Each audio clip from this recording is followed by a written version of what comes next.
Amigos de Compol MX, buenas noches. Les damos la bienvenida en esta noche de lunes a esta nueva transmisión de Compol en sitio. Me da mucho gusto saludarlos nuevamente y sobre todo porque como cada lunes durante estos últimos 3 comienzos de semana, hemos tenido el honor de poder contar con personas distinguidas y el día de hoy también quiero hacer mucho énfasis en la persona que nos está acompañando, porque por supuesto que en primera él está dedicando un tiempo muy importante para que pueda compartir este espacio con nosotros. Así que quiero presentarles en esta noche a Cristian Gutiérrez.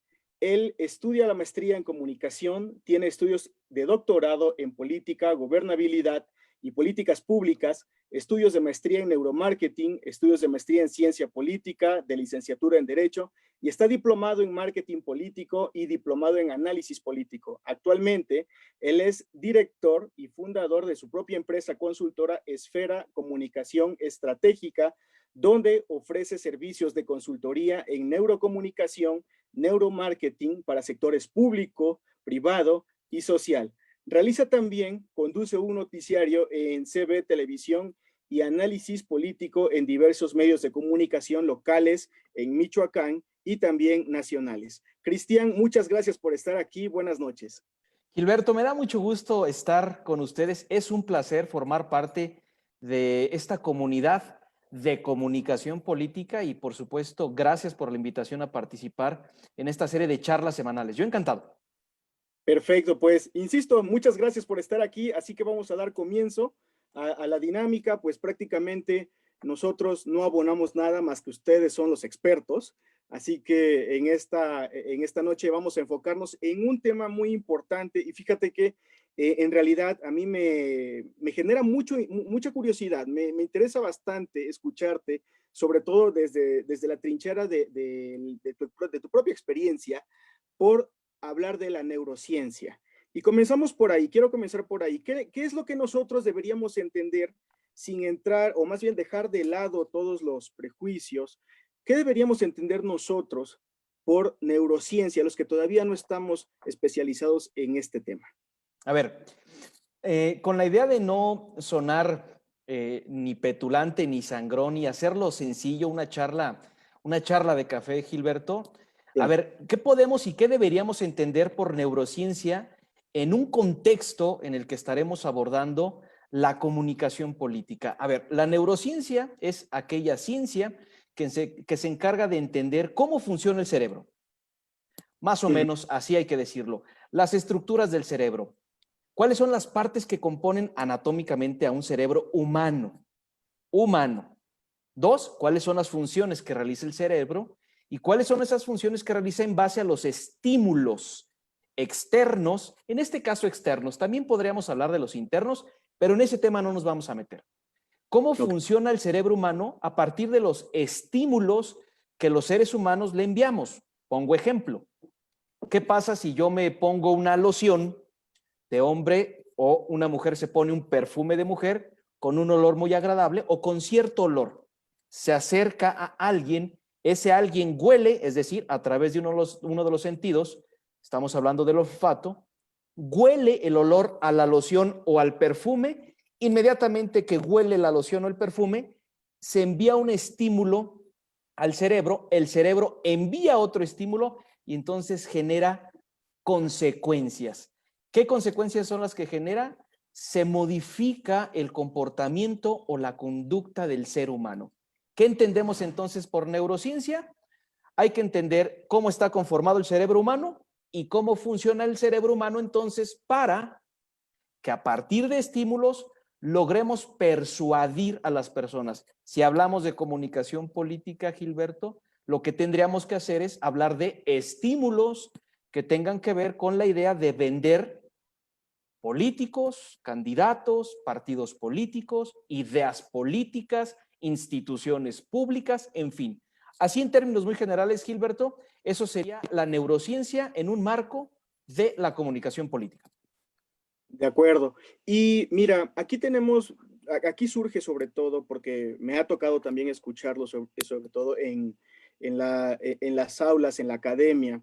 Sí. Hay de alguna forma he escuchado yo una especie de tabú y cierto rechazo, o a veces, o más bien una resistencia a la neurociencia como tal, sobre todo por algo que acabas de mencionar tú, que Sí. es la persuasión y la venta, ¿no? Ahora bien, ¿cómo se involucra la neurociencia en la comunicación y a su vez en la comunicación política de tal manera que esto no genere un prejuicio quizá erróneo por, en este caso vamos a decirlo, por aquellos que todavía seguimos siendo bastante clásicos en la interpretación de la política y nos resistimos un poco al concepto del marketing? ¿Cómo es que, es que tiene cabida la neurociencia en la comunicación política? Fíjate que yo me he encontrado, Gilberto, con un prejuicio muy arraigado, muy fuerte en ciertas personas, políticos, especialistas, periodistas, comunicadores, en fin. ¿Cuál es Ah, ese prejuicio? Este concepto del que tú hablas, que yo mencioné, la persuasión. Cuando yo estudiaba la maestría en la Universidad de La Rioja, España, la maestría en neuromarketing, compañeros que se dedican hoy a la política me decían, es que lo que en realidad tú quieres hacer, Cristian, es mentirle a las personas y no persuadirlas, sino engatusarlas, engañarlas. ¿Cuál es el problema, Gil? El gran problema es que no se comprende a ciencia cierta lo que es la persuasión. Y es un concepto que ciertamente está venido a menos por muchas personas, pero no tiene que ver con lo que se interpreta o con lo que se cree. A ver, el neuromarketing o la neurocomunicación entendida en la política, Gilberto, a mí me ah, gusta explicarlo así en el aula o con los clientes de la siguiente manera. Es como también ser abogado o ser médico. ¿Qué pasa si un médico es un charlatán y te sometes a una cirugía con el médico? Te arriesgas, te expones a que pierdas la vida o pierdas un órgano, en fin. Un abogado. Si tú vas con un abogado que es charlatán, que no estudia, que no se prepara, que no se actualiza, o es tranza o es corrupto, corres el riesgo de que pierdas tu patrimonio, se vea mermado tu patrimonio o acabes en la cárcel. Con el tema de la neurocomunicación y el neuromarketing es exactamente lo mismo, Gilberto. El neuromarketing y la comunicación política es como un cuchillo perfectamente afilado. Un cuchillo perfectamente afilado te puede servir para dos cosas: para asesinar a alguien o para rebanar una cebolla, unos jitomates, unas carnes y hacer las hamburguesas más exquisitas que tú te puedas comer. Todo depende de la ética, de la deontología política o de la deontología que se llama, que es la ética de las profesiones. Me he dedicado, por supuesto, a estudiar y aplicar la neurocomunicación y el neuromarketing, Gilberto, pero reconozco que hay ese prejuicio. No, la persuasión se trata de conocer el cerebro, como decía yo, las estructuras del cerebro, más el funcionamiento del cerebro, y entonces, a partir de que tú conoces cómo funciona el cerebro, aprendes a estimularlo. A ver, hablemos, Gilberto, perdón, voy a poner un ejemplo del otro extremo, que está al otro extremo, pero puede funcionar. Es como si yo te dijera o le dijera a las personas, ¿saben qué? No aprendan a conocer los genitales de su pareja. No, no aprendan, porque si ustedes aprenden, los pueden engañar. O les podría decir, aprendan a conocer, conozcan los genitales de su pareja para que los logren estimular de mejor manera y puedan mejorar su relación como pareja. El neuromarketing es igual. Cuando tú aprendes a conocer cómo funciona el cerebro, aprendes a estimularlo. Si aprendes a estimularlo, le puedes deslizar una venta. Insisto, puede ser un bien, un producto, un servicio, un político, una idea política. Hay quienes lo ven mal porque te dicen que es como si te metieras a escarbar en el cerebro de las personas y entonces les metieras una idea. No, en realidad no es eso. Simple y llanamente es estudiar lo que los neurocientíficos y de lo que los neurocientistas hacen, Gilberto, que lo han hecho por años, décadas y siglos. Han estudiado el cuerpo humano, la anatomía del cuerpo humano, el cerebro del ser humano se ha estudiado desde hace muchísimos años. Hoy es lo mismo, nada más que ese conocimiento que ya nos da mucha teoría, más los nuevos conocimientos nos permiten, a los que nos dedicamos a la comunicación política y al neuromarketing político, nos permiten estimular el cerebro de los electores de manera más precisa. ok, y aquí quiero hacer una pregunta un poco que le he hecho a las últimas dos personas que han estado con nosotros, y es preguntarle al consultor, si sabemos bien que efectivamente eh, las ambiciones políticas de muchos no siempre van acompañadas de aplausos y de comentarios de una opinión bastante amable de parte del público. ¿Qué pasa cuando, hablando de esto que tú me dices, principalmente el uso de la ética a la hora de ejercer un recurso, una herramienta como la neurociencia? ¿Qué pasa cuando, sabiendo todos los recursos de la persuasión y el alcance que ésta puede tener, qué pasa cuando te toca tomar la decisión de asesorar a un político que quizá ha sido criticado por muchas cosas, corrupción, etcétera, o que no tiene una buena imagen pública? ¿Qué ocurre en ese momento? ¿Qué decisión es la que toma el consultor? Y saber entonces si entregarle esas herramientas a un político y con qué fines. Qué buena pregunta, Gilberto. En lo personal, y lo digo con franqueza, no tomo clientes que yo sepa son corruptos o que yo sepa tienen una imagen deteriorada, no por el ejercicio de la política y el poder público, porque el ejercicio del poder público de suyo desgasta. Eso es normal. Y la neurocomunicación y el neuromarketing te pueden servir para mejorar la imagen pública y la reputación. Pero cuando yo sé que el político está afectado en su imagen pública, en su reputación pública, por hechos o presuntos hechos de corrupción, prefiero no tomarlos.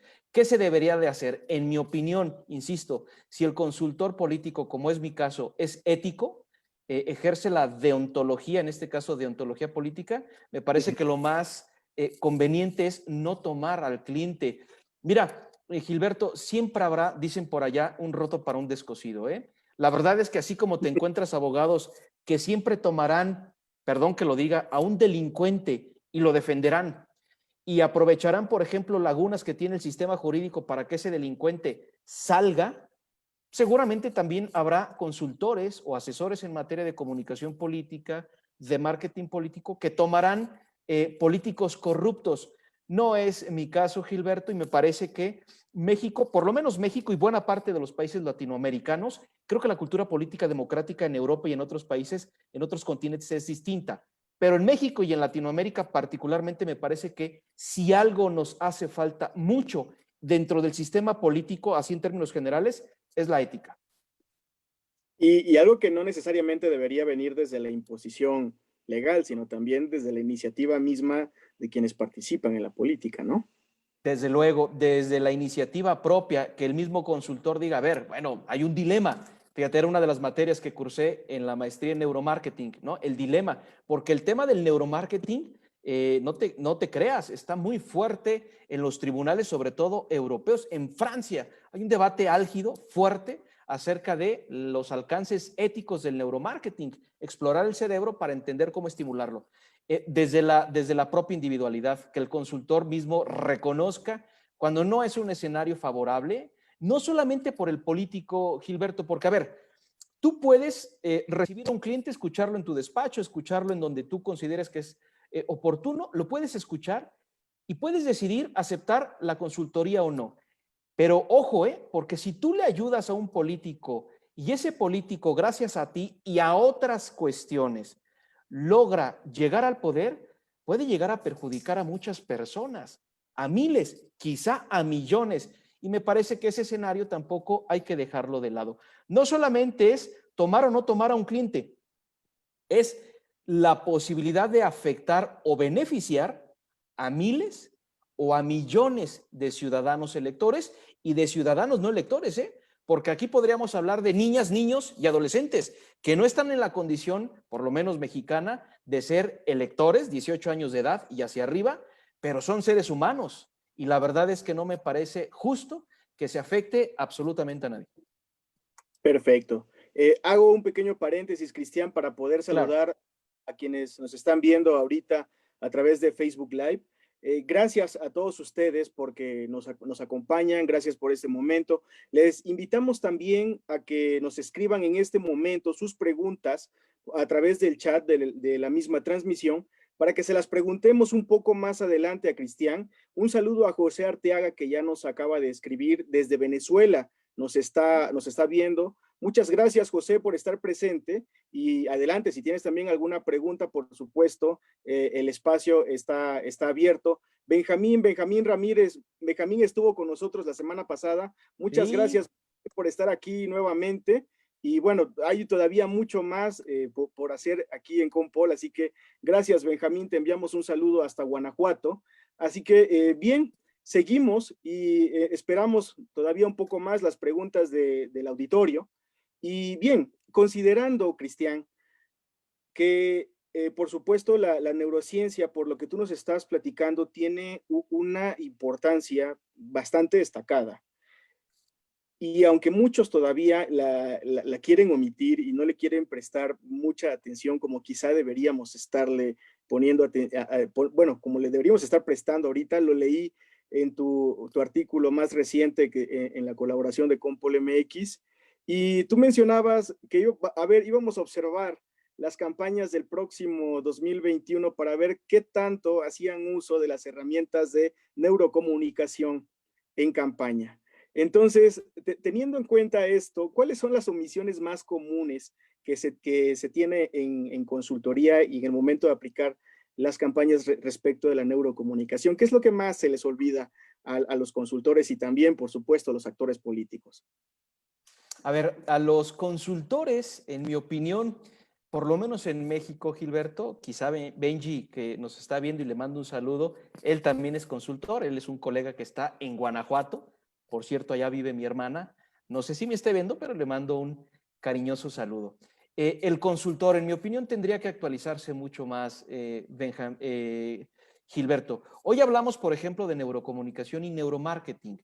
Te quiero decir que acá en mi tierra, en Michoacán, México, y yo me atrevería a decir que en buena parte del país, de México, por supuesto, la neurocomunicación y el neuromarketing no es una moneda de uso común, no es algo común entre los consultores políticos.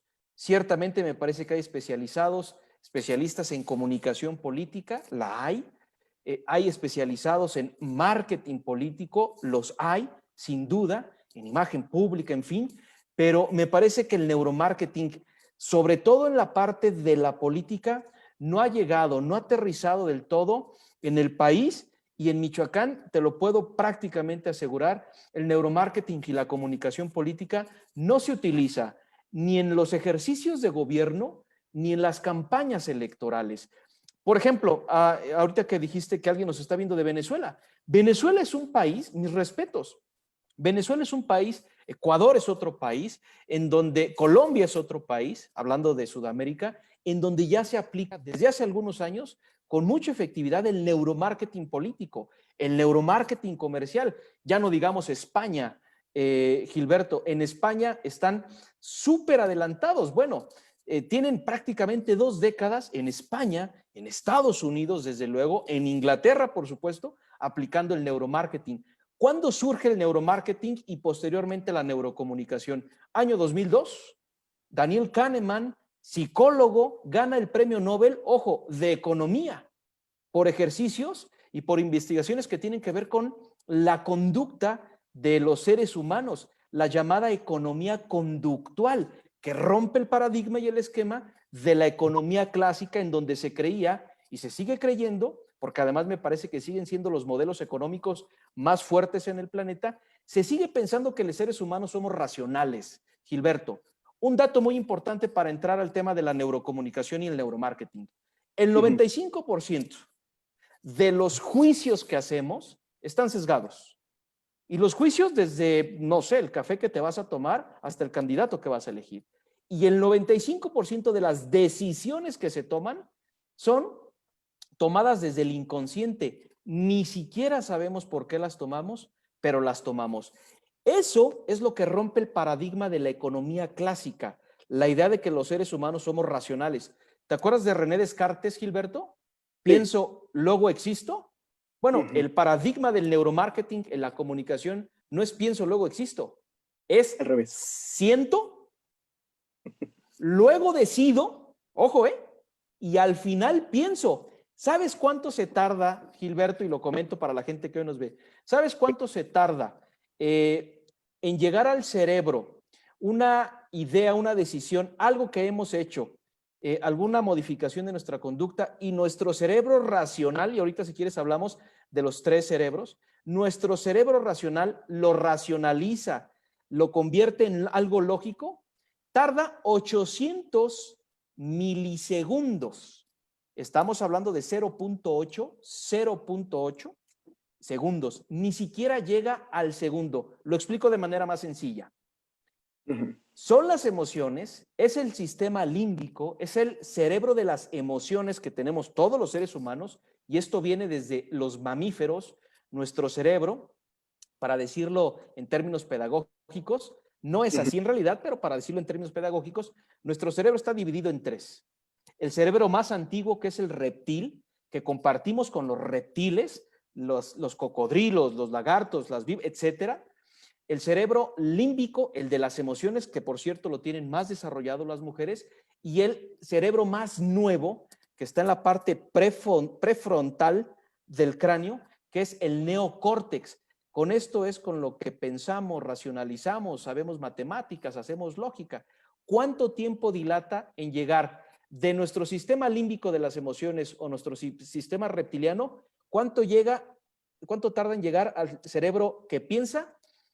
0.8, ni siquiera un segundo. Ojo, tendemos a pensar y a creer que nuestras decisiones son racionales, porque en realidad ni siquiera nos damos cuenta, pero el sistema de las emociones ya tomó la decisión antes de que racionalicemos. ¿Cómo te enamoras de una chica o de un chico?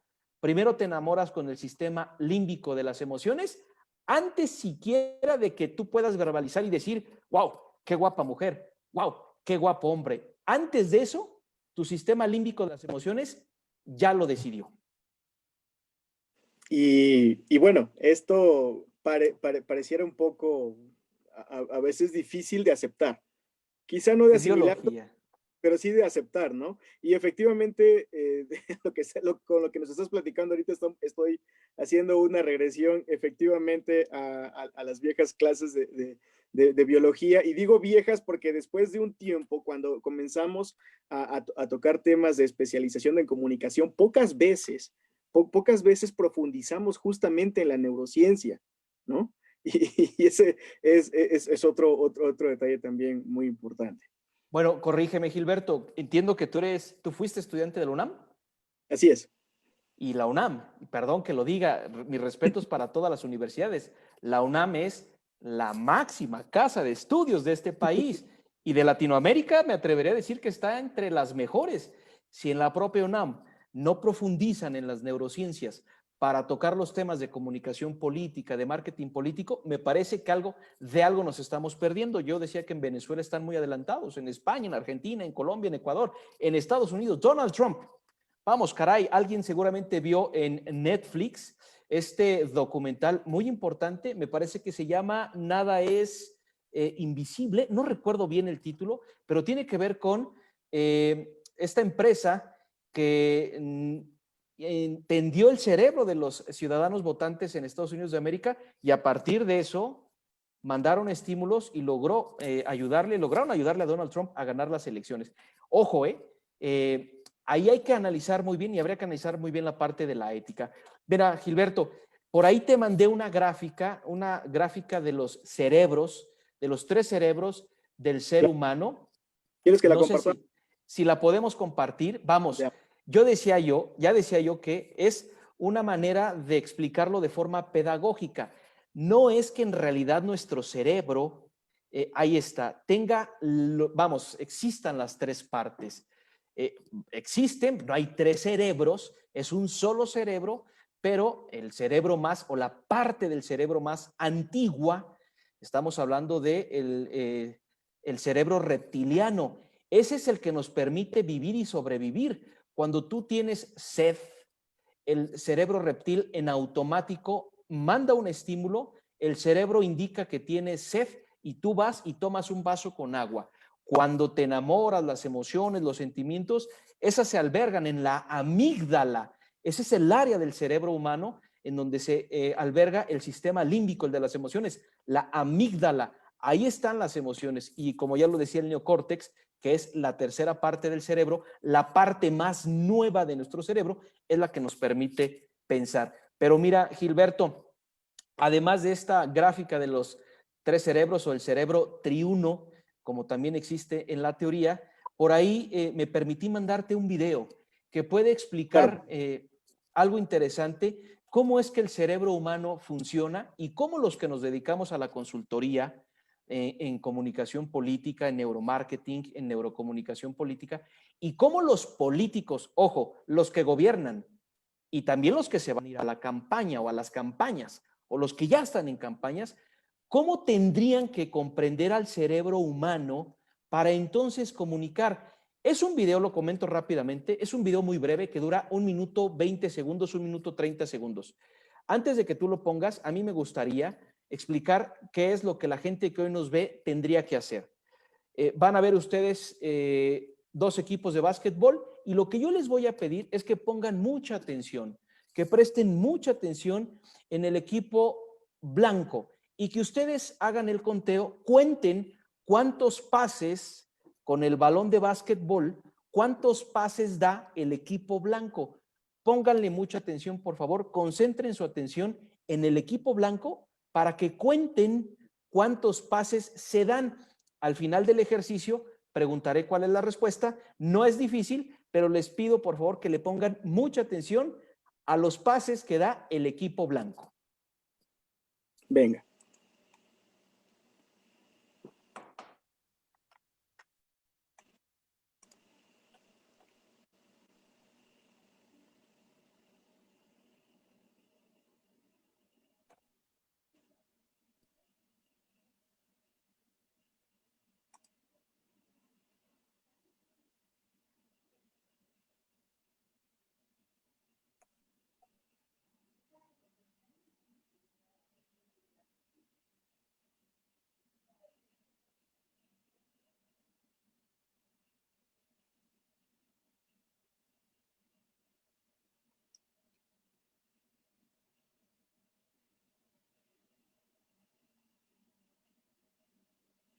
Bien.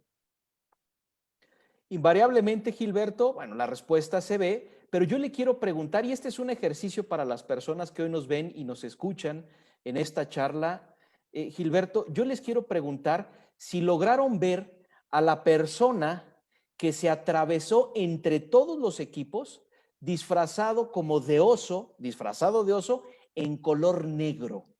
Yo quisiera que la gente, con toda franqueza, la que nos está viendo a través del Facebook y que puede escribir la respuesta, que nos responda con toda franqueza, sinceridad, si lograron ver a la persona disfrazada de oso en color negro y a ver qué respuestas nos dan. Bueno, independientemente de la respuesta y para no dilatar en tiempo, Gilberto, ¿por qué me atreví a pedirte que pusieran este video, que ustedes pusieran este video? Este es un video magnífico que de hecho yo conocí en la maestría en neuromarketing.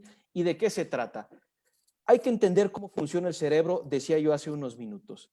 ¿Por qué? Me atrevería a decir que casi nadie, salvo que alguien ya haya conocido el ejercicio, pero casi nadie o muy poquitos lograron ver a la persona que se cruza entre los equipos disfrazado de oso en color negro. ¿Por qué? Porque cuando tú le pides al cerebro o cuando tú haces que tu cerebro se concentre en algo, entonces lo demás es invisible, es ciego para la parte consciente de nuestro cerebro. A ver, por eso es que difícilmente, si no es que nadie logró ver cómo se cruzó un hombre vestido de negro, vamos, disfrazado de oso. ¿Por qué pongo este video, Gilberto? Esto nos puede ayudar a entender lo que es la neurocomunicación, la neurociencia y el neuromarketing y cómo entonces ayudarle a los políticos para comunicar. Pongo un ejemplo muy común, Gilberto, acá en México, yo me atrevería a decir que en buena parte del mundo. El político tiende a tener a sus equipos de redes sociales. Acá les llaman community manager, así se le llama en prácticamente todo el mundo. Y entonces tienes a jovencitos a los que les dan un teléfono celular, ¿no? Y entonces a los jovencitos les piden que manejen las redes sociales del político.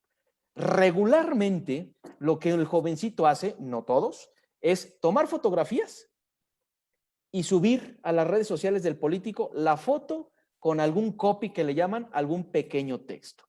Y entonces se piensa que ya se está haciendo marketing político. ¿Cuál es el asunto?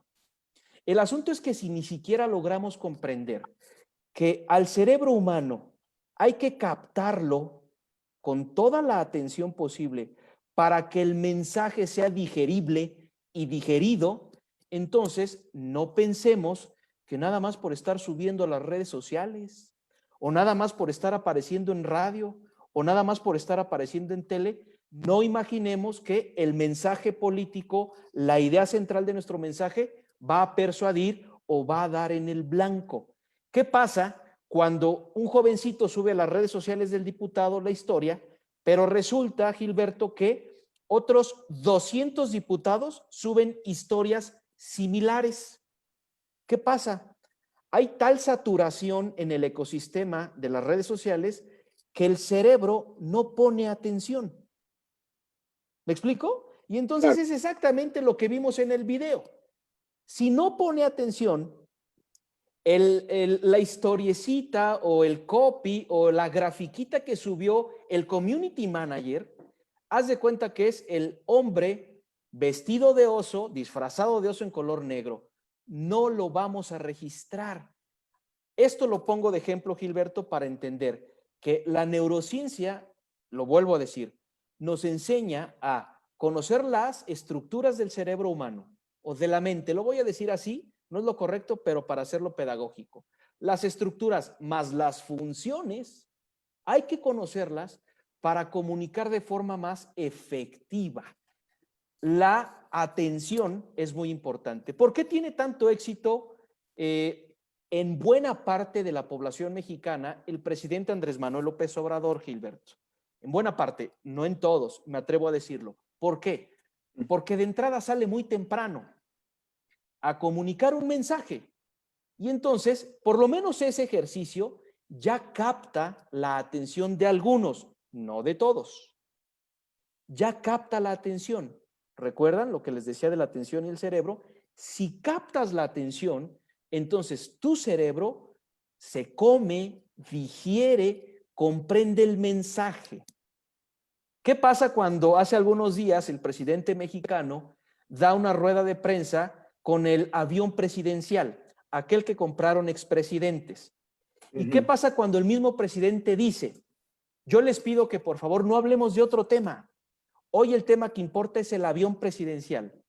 Fíjate qué interesante, Gilberto. Si hablamos de neurocomunicación, quizá de neurolingüística o simple y llanamente de saber utilizar la psicología para comunicar, lo que el señor presidente de México estaba generando en el cerebro de buena parte de los que vieron ese evento es encuadrar. Se le llama hacer un encuadre. Encuadrar para entonces encapsular la atención que presta el cerebro humano. Eso es efectivo.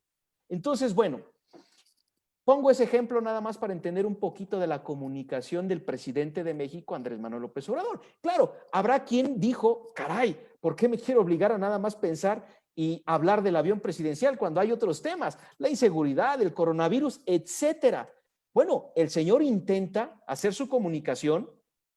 Los que conocemos un poco de neurociencia entendemos lo que está haciendo y me parece que en ciertos momentos puede llegar a ser muy efectiva la comunicación del presidente de México. Y además, bien queriendo o no queriendo, fue un acontecimiento que aún en el rechazo también se estaba pensando en el mismo objeto, ¿no? Lo estás pensando y entonces se construye lo que también en psicología se llama marco psicológico. Exacto.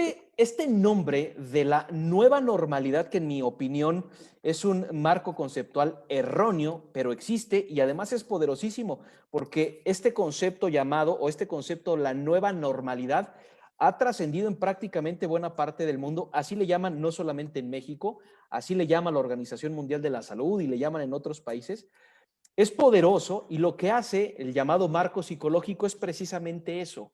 Y es encuadrar el mensaje, Gilberto, y tiene que ver con otra parte de la neurociencia que en su momento Daniel Kahneman, como decía yo, premio Nobel de Economía, siendo psicólogo en el año 2002, tiene que ver con otras cosas de las que ya Daniel Kahneman habla y que también habla, por ejemplo, Richard Thaler, economista que gana el premio Nobel de Economía en 2017, también por hacer estudios de neurociencia, de economía conductual sobre todo.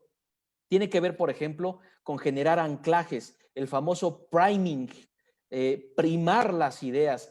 Ojo, aquí qué voy a decir, tips de neurocomunicación para la gente que hoy nos está viendo. La primera impresión importa e importa demasiado. ¿Por qué? Porque la primera impresión se queda anclada en el cerebro de las personas. Nunca habrá una muy buena segunda oportunidad para generar una extraordinaria primera impresión. Políticos, si quieren comunicar y lo van a hacer por primera ocasión, van a ir a un meeting por primera ocasión, en fin, tienen que generar esa primera gran impresión. Primera, no van a tener una segunda oportunidad. ¿Por qué les digo que la primera es la que importa?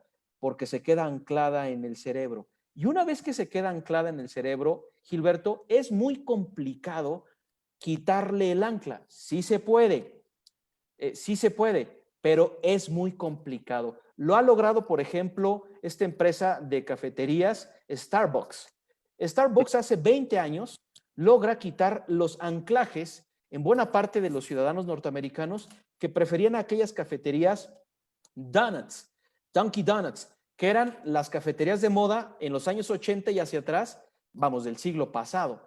Llega Starbucks en los años 90 y en base a estrategias de neuromarketing que hoy sabemos, logran quitar las anclas y logran entonces primar el café y los productos que te venden en estas cafeterías. Eso mismo se puede utilizar para hacer comunicación política. De acuerdo, pues qué bárbaro. De mi parte, realmente ni siquiera me dan ganas de interrumpirte, porque No, adelante. yo sé que ustedes, amigos, ahí donde se encuentran ahorita desde sus casas a través de Facebook, están tan picados como me encuentro yo. Y es que es un tema que llama mucho la atención y que conecta. Y además, no solamente que llama la atención, sino que también es indispensable. Y eso también es muy importante, sobre todo porque es un tema que aún todavía se ignora mucho dentro del ejercicio de las campañas políticas en México y que como ya bien hemos hablado, y tal como nos platicaba Cristian, pues hay yo creo que esta barrera del prejuicio sobre la neurociencia pues se supera directamente desde el elemento de la ética, ¿no? Y bueno, antes de continuar, ya tenemos aquí varias preguntas que nos están esperando. Queremos saludarlos también a ustedes que nos están escribiendo desde sus casas. Jaime Mazariegos, gracias por estar aquí viéndonos. George Natera, también un fiel acompañante a Compol, y de hecho pues también junto con Benjamín están alardeando al Sovereignty Manager Association, que es un tema acuñado aquí de forma local, porque también falta todavía hacer una transmisión exclusiva para tocar el tema de aquellos que de manera improvisada también recurren al ejercicio del Community Manager, ¿no?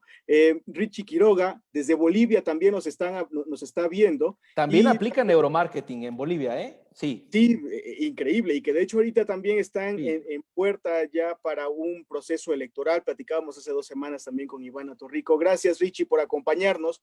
Carmen Cabrera también está aquí presente, ya nos dejó su pregunta, ahorita vamos a ello. Y bueno, Cristian, ya pues para también irnos encaminando directamente a las preguntas que nos están haciendo ahorita quienes nos acompañan desde Facebook Live. En tu experiencia como comunicador profesional y consultor político, ¿cómo ha influido la aplicación de la neurocomunicación, del neuromarketing en el ejercicio de tu profesión? Muy buena. Ha sido difícil, Gilberto. A ver, Los que me conocen acá en México, amigo, y lo debo decir, saben que me gusta ser disruptivo y me gusta mucho hablar con la verdad.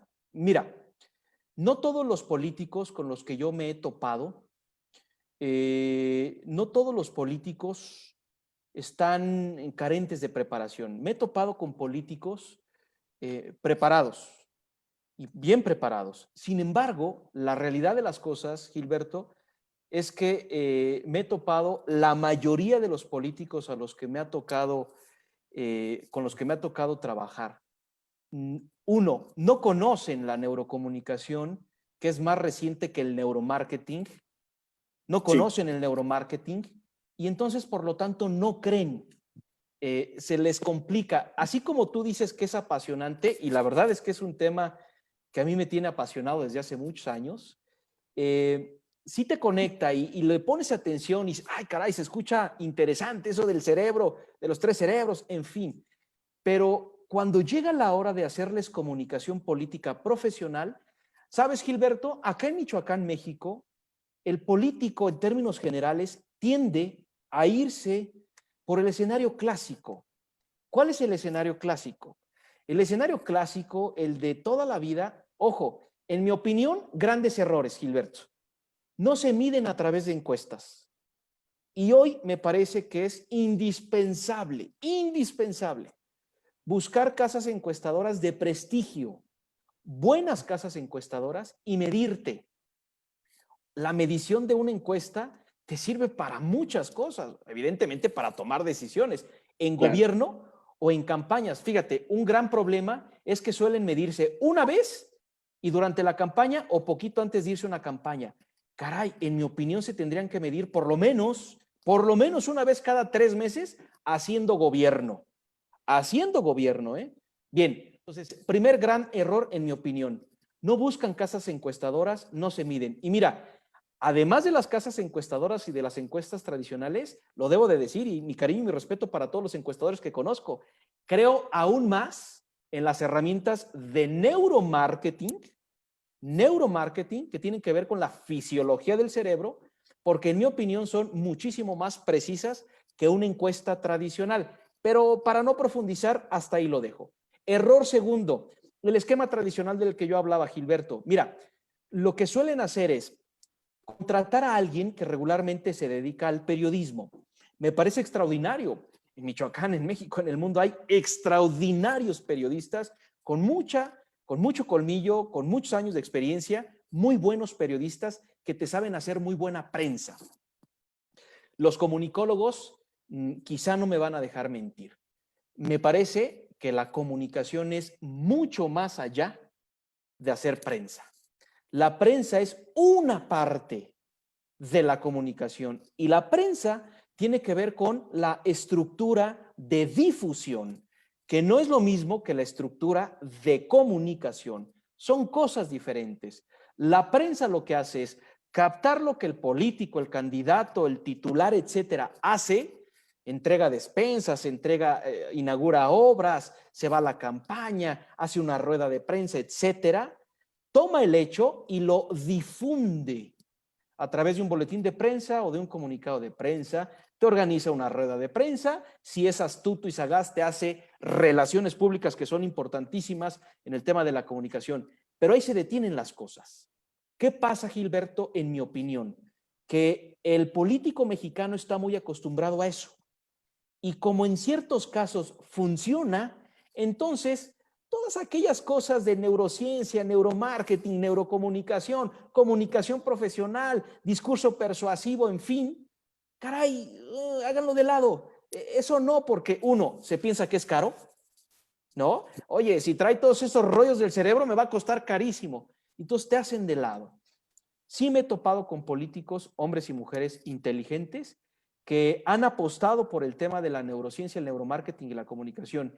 Pero, y concluyo, para responder a tu pregunta, me parece que no ha sido un camino fácil, se decantan más. Fíjate, yo si tuviera que construir un modelo de comunicación, ya sea para gobierno o para campañas, haría un tripié quizá. En la parte de arriba pondría coordinación, dirección, como tú quieras, de comunicación o de neurocomunicación. debajo pondría neuromarketing político y debajo pondría social media, estrategia digital, marketing digital, etcétera. Imagen, diseño de discurso, en fin. Prensa, desde luego, tienes que poner prensa, pero prensa es un área. El político tradicional se decanta por prensa y en mi opinión ahí pierden mucho de lo que podrían lograr con neurocomunicación y neuromarketing. Lo generalizaríamos entonces en medios de comunicación, ¿no? Lo generalizas y entonces es boletines de prensa, comunicados de prensa, ruedas de prensa, relaciones públicas. Te hago una gira de medios, te llevo a radio, te llevo a tele, tan, tan. Oye, ¿y ya te mediste en una encuesta? ¿Qué le vas a decir a los ciudadanos? ¿Cuál va a ser tu mensaje? ¿Cuáles son las dolencias, los temores? En neuromarketing, Gilberto, aprendemos a conocer los temores de las personas. En una campaña regularmente con la comunicación tradicional, solamente preguntas qué necesitan los ciudadanos. Y las respuestas, Gilberto, siempre van a ser las mismas. Necesitan servicios públicos, seguridad pública y trabajo. Regularmente esas respuestas te van a salir siempre en todas las encuestas. Con neuromarketing se profundiza más. Escarbamos, indagamos en el cerebro humano de los ciudadanos electores, de nuestro nicho, para saber a qué le temen. Y a partir de conocer los temores, hacemos comunicación estratégica. De acuerdo. Bien, Cristian, pues muchas gracias. Vamos a pasar en este momento de una vez a las preguntas que nos hace el público y creo que hay bastantes muy interesantes, pero comenzando por una, Cristian, una inquietud y vamos a ver qué es lo que nos dices. ¿Militas en algún partido político? No, no milito en ningún partido político, no, ni soy simpatizante de ninguno. De acuerdo. Entonces, ya estamos aquí en el va y viene. Amigos, todavía nos están viendo y los invitamos a que de una vez comiencen a escribirnos sus preguntas. Ya tenemos aquí varias que le vamos a estar preguntando a Cristian, así que escriban en este momento o callen para siempre, ¿no? Vamos a la primera pregunta que nos deja José Arteaga, José de Venezuela. ¿Cómo manejar? Él te pregunta, ¿cómo manejar la incertidumbre y el miedo desde la gestión gubernamental en el contexto de la pandemia? Qué pregunta tan interesante. A ver, el miedo, la emoción más poderosa para generar comunicación, y es una paradoja, Gilberto, porque habrá quienes te puedan decir que comunicar miedo es falta de ética o es indebido. A ver, por ejemplo, en el contexto de la pandemia, porque la pregunta me resultó muy interesante, ¿cuál es uno de los grandes problemas, hablando de la falta de profesionalización en la comunicación política, Gilberto? En mi opinión, y estoy abierto al escrutinio, sin problema, es que pensamos en términos de comunicación o se piensa prácticamente en un tipo de comunicación, cuando en mi opinión hay 4, si tuviéramos que hablar de comunicación política profesional. Se piensa en términos, o casi siempre se piensa en términos de comunicación electoral. De hecho, la mayor cantidad de libros y bibliografía tienen que ver con campañas electorales. Ojo, se piensa muy poquito, pero algo, en comunicación gubernamental. Tercera comunicación, prácticamente no se piensa en ella. Comunicación de crisis o en crisis. Y la cuarta, mucho menos, comunicación de riesgo. Estas son las 4 comunicaciones que, hablando de comunicación política profesional, deberíamos saber abordar, por lo menos los consultores en materia de comunicación política. ¿Qué hacer con el miedo? El miedo lo debemos comunicar en la comunicación de riesgo. Lo más efectivo, en mi opinión, utilizando neurocomunicación es, ojo con lo que voy a decir, porque va a sonar no tan ortodoxo. Hay que infundir miedo, pero sin llegar a esa línea que genere terror y entonces que todo se revierta. Hay que infundir la zozobra y el miedo suficiente para que el mensaje persuada en un momento de crisis como el tema del coronavirus. Y en su momento de lo que se trataba era de tratar de posicionar 3 ideas básicas. que hoy siguen en el ecosistema comunicacional del mundo, pero en mi opinión no han logrado persuadir del todo. Ponerse el cubrebocas, la sana distancia y la tercera tiene que ver con lavarse las manos cuantas veces puedas con agua y con jabón, por lo menos 40 segundos, etcétera. 3 ideas. Lo que en mi opinión se tenía que haber hecho era comunicar miedo, comunicar zozobra, sin llegar al límite para que persuadiera. Esa es la comunicación de riesgo. Si no haces esto, el riesgo que corres es enfermarte y morirte. Pero Claro. no se hizo. Entonces, y ahí termino, me parece que el miedo es muy importante. Y solamente hablo en el contexto de la pandemia COVID-19. ¿Eh? El miedo se puede comunicar en gobierno, en campañas, etcétera. Que así como lo mencionas, creo que hasta de cierta forma el miedo ha influido más en las fake news, Oh, estos rumores, que creo que hay un gran sector de la ciudadanía que le cree más a esas supuestas noticias, a esas teorías conspiranoicas, que a la realidad misma, ¿no? Y quizá tenga mucho que ver por lo que tú dices acerca del miedo, ¿no? importa mucho el canal y quien comunica, Gilberto. A ver, la comunicación clásica es la de emisor, receptor y mensaje, en fin, no me meten en el tema de la comunicación clásica, hay que ir más allá. El asunto es que los gobernantes, no todos, porque hay gobernantes que han sabido comunicar perfectamente en la pandemia, pero muchos dejaron los canales de comunicación libres, abiertos. ¿Quiénes llenaron esos canales abiertos? WhatsApp, Exacto. Facebook, Twitter. Y entonces las fake news nos han invadido, la infodemia, estamos hoy enfermos también de información, ha generado temor, pero ha cruzado esa línea. Ojo, cuando el canal no fue el oficial, error. Pero además se cruzó la línea, se infundió más bien terror y entonces todo se revirtió. Exactamente. Bien, pasamos a otra pregunta. Esta Claro. es de Quiroga. Richie, muchas gracias por tu pregunta. Y él nos escribe, ¿alguna percepción, Cristian, sobre las campañas presidenciales entre el 2019 y el 2020 en Bolivia? No sé si eh, tienes alguna información al respecto, lo que el acontecimiento del año pasado con Evo y ahora lo que se avecina, una elección que se ha estado postergando y al menos ahorita se espera para el 18 de octubre, teniendo en cuenta que había sido planeada para el 6 de septiembre antes de que la pandemia nos llegara a América Latina. Mira, en realidad conozco poco el contexto, lo conozco y me parece, y un abrazo, la verdad, un abrazo a la gente querida de Bolivia. Caray, no solamente se les complicó con el tema de Evo Morales, las ideas y los mensajes que recibimos, por lo menos hasta Michoacán, México, y bueno, a nivel global, en las redes sociales, es que no les ha ido del todo bien. Lograron que se fuera en lo que considero, por lo menos de lo que he estado leyendo y viendo, un autócrata como Evo Morales, es decir, esa persona que quiso y concentró el poder prácticamente en él mismo, pero bueno, a pesar de que se esperaba y había la esperanza de que la mujer que asumió la presidencia de Bolivia democratizara las cosas, transparentara las cosas, me parece que se fueron descomponiendo. Eso es lo que entiendo a la distancia. Y bueno, ahora nos cae la pandemia y la enfermedad COVID-19 y entonces se van posponiendo las elecciones. Eso lo único que genera es de entrada incertidumbre política, la gobernanza se ve debilitada, la parte económica se corre un gran riesgo cuando no hay una certeza para el inversionista, certeza jurídica, certeza política, certeza institucional. El inversionista no quiere invertir y me parece que a Bolivia no le ha ido bien. Mi deseo es que ahora en octubre tengan sus elecciones presidenciales y aterricen lo más pronto posible y vamos, que la democracia se pueda instaurar ahora sí.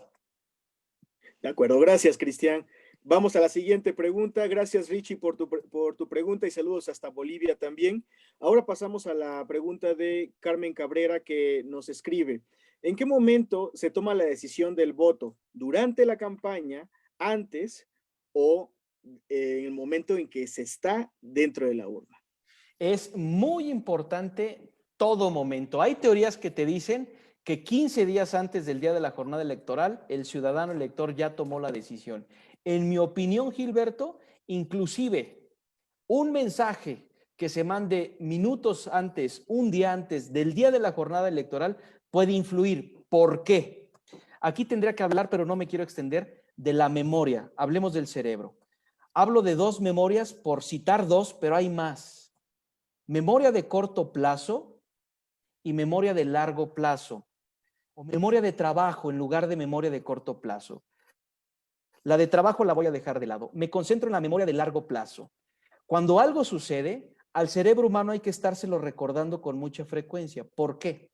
Porque la memoria de largo plazo lo que hace es que olvidemos las cosas. ¿Qué quiero decir? Para responderle a Carmen Cabrera. Hay que estarle recordando al cerebro del ciudadano elector quién es nuestro candidato, cuáles son sus ideas, cuáles son sus propuestas, en fin. Y hay que estárselo recordando hasta el último momento sin violar la ley electoral. ¿Por qué? Porque el cerebro humano va a llegar a la urna, la persona llegará a la urna y en ese mismo momento también pueden emerger, surgir ideas y tomar una decisión. Entonces, a ver, yo creo que hay muchas teorías que hablan de que 15 días antes del día de la jornada electoral, el ciudadano elector prácticamente definió. En mi opinión, y en base al tema de la memoria, no. Hay que estarle diciendo a cada rato las opciones. Nuestra opción en este caso, ¿no? Y aún en el mismo día de la campaña podría ocurrir algo que fuera lo Sí. suficientemente importante, ¿no? Para poder generar, quizá modificar ligeramente la percepción de los electores. En México, Gilberto, tú lo sabes, para la gente que nos ve en otros países, 3 días antes del día de la jornada electoral está prohibido por ley que los candidatos hagan campaña, envíen mensajes, inclusive hay veda electoral, no pueden mover ni siquiera sus redes sociales. ¿Qué recomiendo? Que los últimos días, los últimos 3 días de la campaña electoral, hagan comunicación política disruptiva, diferente, diferenciadora, que atrape mucho la atención para que el ciudadano elector llegue 4 o 5 días después a la urna y aún recuerde esa comunicación, ese mensaje, esas señales. De acuerdo. Pues ya por último, Cristian, amigos que están en Facebook, muchas gracias también por el tiempo que han estado hasta ahorita aquí con nosotros y estoy convencido de que este también ha sido un momento de mucho aprendizaje y creo que algo que empata mucho con la idea y la iniciativa de Compol MX es justamente mostrar un espacio para poder enseñar, para poder difundir información específicamente sobre el ejercicio de la comunicación política. No específicamente para hablar de políticos, sino más bien para hablar acerca de cómo se ejerce la comunicación política, y aquí es donde los consultores políticos tienen un rol muy importante. Entonces, pensando un poco en esta idea pedagógica, Cristian, platícanos, si tú tuvieras que recomendarle una ruta de profesionalización a alguien que, vamos a decir, a una persona que todavía está en las aulas preparándose para dedicarse a la comunicación política desde cualquiera de sus áreas de competencia y estuviera interesado en neurociencia, en neurocomunicación y en neuromarketing para poder aplicarla a la comunicación política, ¿qué les dirías tú y por dónde ir? ¿Cuál sería tu recomendación? Ay, qué interesante. A ver, si es un joven que está en la universidad, quizá estudiando ciencia política o comunicación, no lo sé. Bueno, sería complicado, no es imposible, pero sería complicado abordar una nueva licenciatura, en fin. ¿Qué recomendaría? Que al mismo tiempo que se toma la licenciatura, y si no están viendo temas de neuromarketing, neurociencia, neurocomunicación, hacer cursos extraordinarios en esas disciplinas, por lo menos en esas disciplinas. Neurociencia es indispensable, Gilberto. No puedo entender a alguien que quiera hacer una comunicación de vanguardia utilizando neuromarketing y neurocomunicación que no haya estudiado neurociencia. No es tan sencillo. A mí me costó mucho trabajo. Me tuve que traer los libros de medicina de mi hermana. Mi hermana es médico y tuve que aprender. No es tan fácil, pero tampoco es imposible. Hacer cursos extraordinarios, cursos externos. Y bueno, eso es por un lado. La otra, pues hay que ser autodidacta. Hoy en Internet hay muchos papers profesionales, sobre todo en Google Académico y en otras plataformas, en donde puedes encontrar cuestiones extraordinarias. Están las clásicas, ¿no? Ver a Jürgen Klarich, en fin. Bueno, es lo más comercial y lo clásico, no lo desdeño, hay que verlo, me parece que es un primer buen abordaje, pero hay que meterse a lo profesional, a las neurociencias. Y bueno, si se está estudiando un posgrado, yo sí recomendaría, Gilberto, que se estudie directamente y de forma muy particular o la neurocomunicación política o neurocomunicación y el neuromarketing comercial o neuromarketing político. Dentro de esas dos áreas ya existe, por ejemplo, las materias o la materia de la neurociencia, de la fisiología del neuromarketing. Yo la llevé y tiene que ver con aprender a utilizar las herramientas, la resonancia magnética, eso que se utiliza para ver si alguien tiene una dolencia en un músculo, se utiliza para escanear el cerebro humano, la resonancia magnética funcional. En fin, yo eso es lo que recomendaría, Gilberto, la parte profesional, la parte académica, pero nunca dejar de ser autodidacta. También eso es bastante importante, ¿no? Muy Por importante. la iniciativa, sobre todo, no solamente la iniciativa para poder ir a la escuela, sino también la Claro. iniciativa para poder abrir abrir un libro y entonces comenzar a informarse al respecto, que creo que es una pauta importantísima. Es correcto, hay que hacerlo. Hoy Internet en muchas personas, en México, en el mundo, da grandes oportunidades, hay grandes autores, Néstor Braidot, hay muchos autores, no quisiera mencionar porque me voy a equivocar, pero bueno, leer, por supuesto, Compol, Comunicación Política, hay extraordinarias plumas que hablan de estos temas y yo creo que se pueden hacer grandes cosas metiéndose a Internet. Cristian, ¿nos permites una pregunta más? Adelante, adelante, con todo gusto. Mira, ahorita nos acaban de escribir algo más respecto justo para esta atmósfera de pandemia y ve lo que nos escribe nuevamente José Arteaga. Más Claro, bien claro. dice, ¿qué cambios ha traído en los paradigmas de la comunicación la pandemia y la necesidad de preparar las preguntas, perdón, las conductas para la pospandemia? Por ejemplo, el hecho de tener que vivir en un ecosistema digital y el trabajo a distancia. Ha traído cosas importantes, grandes cambios. Acá en México, no sé de dónde nos escriban, pero a ver, en mi opinión, acá en México las cosas no. ¿De dónde, perdón? Hola. De Venezuela. Acá en Sí. México las cosas, en mi opinión, no se han hecho de manera correcta. Por un lado, ha salido desde hace muchos meses un funcionario del gobierno federal a comunicar la parte de la pandemia y de la enfermedad COVID-19. En términos generales, un discurso, un relato, una narrativa técnica y de uso médico, en términos generales. Pero por el otro lado ha salido el presidente de la República a partidizar y a manchar el propio relato y la propia narrativa pública de su mismo funcionario. Eso nos ha traído muchas complicaciones acá en México. ¿Por qué? Porque los mensajes han sido diversos, porque me parece que no hay un mensaje que aún quede claro. Ya decía yo hace rato que hay tres ideas, en mi opinión, que debieron desde un inicio tratar de posicionarse para persuadir las conductas, para modificar la conducta humana, que finalmente eso es la persuasión. La persuasión es hacer lo necesario para modificar la conducta de alguien.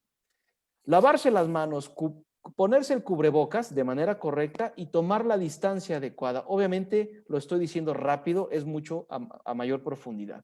Entonces, ¿qué sucedió? Me parece que la pandemia nos ha traído muchos aprendizajes. Lo primero es, yo decía 4 comunicaciones. Lo primero es, si se trata de una crisis como la pandemia COVID-19, el tema es hacer comunicación de riesgo, no hacer comunicación electoral. Y en México eso lo hemos sufrido. Comunicación de riesgo. 2, hacer comunicación de crisis, no comunicación electoral. 3, hacer comunicación gubernamental. Son las 3 comunicaciones que en mi opinión deben de ser el aprendizaje más importante que debemos tener en una crisis, No puedes tú hacer comunicación electoral, no debes. ¿Por qué? Porque en el tema de COVID-19, acá en México se están muriendo las personas. Casi 60,000 personas ya perdieron la vida. Y hay personajes de cualquier partido político que siguen haciendo comunicación electoral. Cuando las comunicaciones, si hablamos de comunicación profesional y termino, las comunicaciones tuvieron que haber sido comunicación de riesgo, comunicación de crisis y comunicación gubernamental, que son distintas a la comunicación electoral. Tomó un respiro bastante grande de esto que acabas de decir, porque es muy fuerte y muy revelador y real. Lo peor es que es real, no es un ejemplo hipotético, es un ejemplo que lo estamos viviendo y desgraciadamente pues también desde la ciudadanía tenemos que hacer algunos malabares. Esperemos justamente que estos recursos, que la neurociencia vista como tal de manera formal y aplicada a la comunicación política, pues poco a poco también vaya dando resultados notables, pero sobre todo para ayudar a la asertividad de la comunicación política, ¿no te parece? Importantísimo. A ver, si yo pudiera ir concluyendo, Gilberto, ¿cómo, hablando de México, cómo es actualmente la comunicación en el contexto de la pandemia COVID-19? ¿Cómo es y cómo debería ser? Lo primero ya lo dije, ¿cómo es? Actores políticos como el presidente de la República Mexicana, que hace más comunicación electoral que comunicación de riesgo, comunicación en crisis y comunicación gubernamental. En fin, eso es como lo hace el ser. ¿Cómo debería de ser? Como lo dije, no tendría que ser comunicación electoral, tendrían que ser las otras tres comunicaciones. Y el segundo punto lo acabas de decir, Gilberto, tendría que ser, el deber ser, en México, en este momento, en plena pandemia COVID-19, tendría que ser una comunicación asertiva, sensible. Y en ese momento, y para ese caso, la neurocomunicación y las neurociencias sirven y funcionan. ¿Por qué? Y lo vuelvo a decir. Porque si logramos comprender cómo funciona el cerebro humano, podemos comunicar de manera más asertiva. Y ojo, hay que aprender a saber cómo funciona el cerebro de hombres y de mujeres, porque además no funcionan igual. Pensemos en las hormonas, en las mujeres. Hay muchas más hormonas, mucho más tiempo, y a la mujer se le debe de comunicar de forma diferente que al hombre. Entonces, yo me quedo con esas dos, Gilberto. ¿Cómo se está comunicando en este momento de pandemia COVID-19 en México y cómo se debería de comunicar? La comunicación del presidente no ha sido asertiva, la comunicación de los gobernantes en términos generales en este país, México, no ha sido asertiva, debería de ser asertiva y la neurociencia lo puede facilitar.